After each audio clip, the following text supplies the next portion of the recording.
इस वीडियो में हम पढ़ेंगे क्लास 10 भौतिक विज्ञान फिजिक्स विद्युत क्षेत्र इलेक्ट्रिसिटी।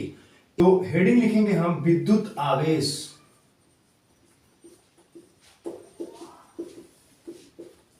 इंग्लिश में कहते हैं इसे इलेक्ट्रिक चार्ज।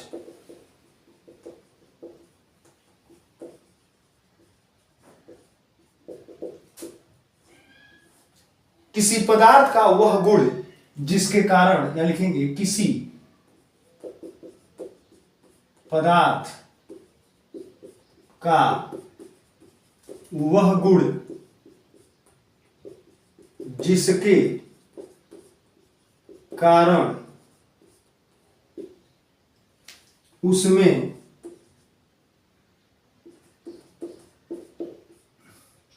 विद्युत तथा चुंबकीय प्रभाव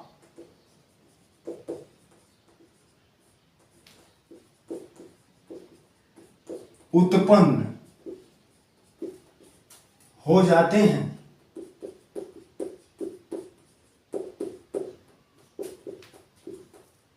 विद्युत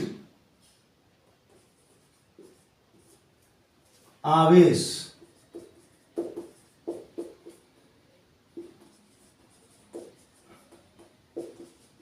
कहलाता है। इसे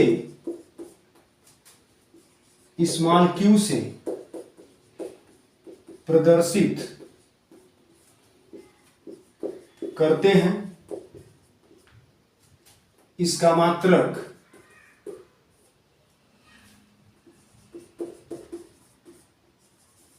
कूलाम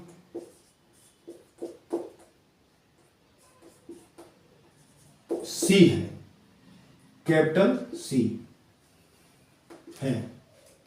अब यहां यह समझें कि किसी पदार्थ का वह गुण जिसके कारण उसमें विद्युत तथा चुंबकीय प्रभाव उत्पन्न हो जाते हैं विद्युत आवेश कहलाता है। इसे स्मॉल क्यू से प्रदर्शित करते हैं।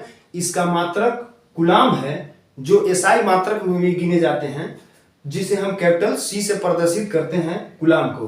तो अगर किसी चालक तार में अगर क्यू कूलाम का आवेश अगर प्रवाहित हो तो उसमें इलेक्ट्रॉनों की संख्या हम कैसे निकाल सकते हैं। तो यहां पे हम लिखें Q इक्वल टू, फार्मूला बनेगा Q इक्वल टू N, यानी एक इलेक्ट्रॉन का यहां पे क्या है, आवेश हम दिखाएंगे, और N क्या है, इलेक्ट्रॉनों की संख्या। तो पूरा पता चल जाएगा कि उस चालक तार में कितना चार्ज हमारा जा रहा है। यानी अगर यहां पे देखें, जहां करके अगर हम समझें, जहां N क्या है, इलेक्ट्रॉनों की संख्या, इलेक्ट्रॉनों की संख्या,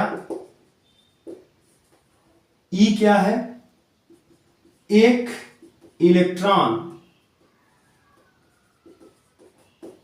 एक इलेक्ट्रॉन का आवेश।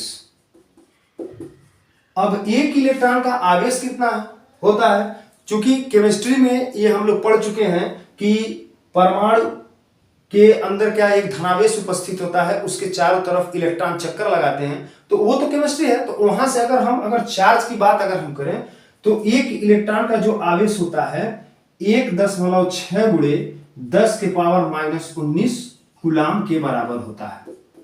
तो जब भी हम इस पे हम क्या करेंगे, अगर क्वेश्चन अगर हमको पता करना हो तो किसी चालक तार में अगर इलेक्ट्रॉनों की संख्या इतनी है, तो उस मतलब N का कोई मान अगर दे दिया गया हो कि इलेक्ट्रॉन यहाँ पे क्या है, इलेक्ट्रॉनों की संख्या अगर दे दिया गया हो तो उसमें कितना करंट, या मतलब करंट नहीं, चार्ज कितना उसमें फ्लो होगा, तो यहां से इस फार्मूले से हम क्या कर सकते हैं, निकाल सकते हैं। तो ये हो गया Q इक्वल टू N। और अगर इसके प्रकारों की अगर हम बात करें तो चार्ज होता है दो प्रकार का, एक धनावेश होता है और एक ऋणावेश होता है। तो जहां पे इलेक्ट्रॉनों की कमी हो जाती है जिन पदार्थों पे, तो वहां पे धनावेश उपस्थित होता है, और जहां पे इलेक्ट्रॉनों की अधिकता हो जाती है वहां ऋणावेश उपस्थित हो जाता है। यह दो प्रकार का होता है। तो यहाँ इसको हम अगर लिखें, एग्जाम्पल के साथ समझें, तो लिखेंगे यहाँ पे विद्युत आवेश के प्रकार, विद्युत आवेश के प्रकार। तो यह दो प्रकार का होता है, दो प्रकार का होता है। पहला क्या है? धनावेश। तो यहां पे अगर इसका डिफिनेशन करें, यानी किसी पदार्थ पर अगर इलेक्ट्रॉनों की अगर अधिकता हो जाती है तो वहां अधिकता नहीं, कमी आ जाती है तो वहां पे धनावेश उपस्थित होता है। तो यहां लिख सकते हैं किसी पदार्थ पर इलेक्ट्रॉनों की कमी आ जाती है, वहां धनावेश उपस्थित होता है। धनावेश उपस्थित होता है। तो इसका अगर हम उदाहरण समझें तो उदाहरण में क्या है, अगर हम कांच के छड़ को अगर रेशम के कपड़े से रगड़ें तो कांच की छड़ पे धनावेश उपस्थित हो जाता है, यानी रेशम के कपड़े पे इलेक्ट्रॉन वहां पे ट्रांसफर हो जाते हैं। तो यहां पे अगर हम क्या समझे, अगर हम एक कांच की छड़ को अगर हम यहां पे बना लें, कांच की छड़,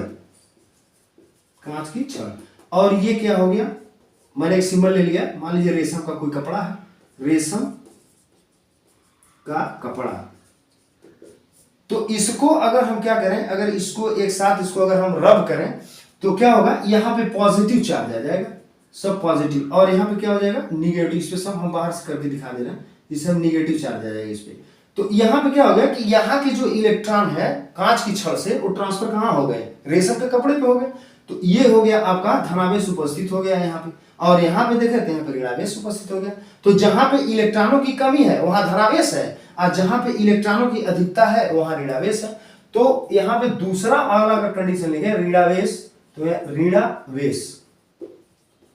तो इसी क्रम में परिभाषा लिख सकते हैं, बस इसका हम विलोम कर सकते हैं, लिखेंगे किसी पदार्थ पर इलेक्ट्रॉन की अधिकता होती है, वहां ऋणावेश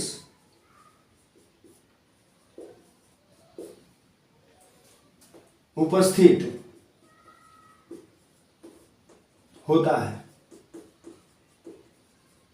अगर एग्जाम्पल यहां पे हम समझें तो एबोनाइट जैसे कांच की छड़ है, उसी तरह से एबोनाइट से अगर हम फर को रगड़ें, फर का मतलब रुआ, जैसे कंबल उम्बल के रुए होते हैं उसे हम फर कहते हैं।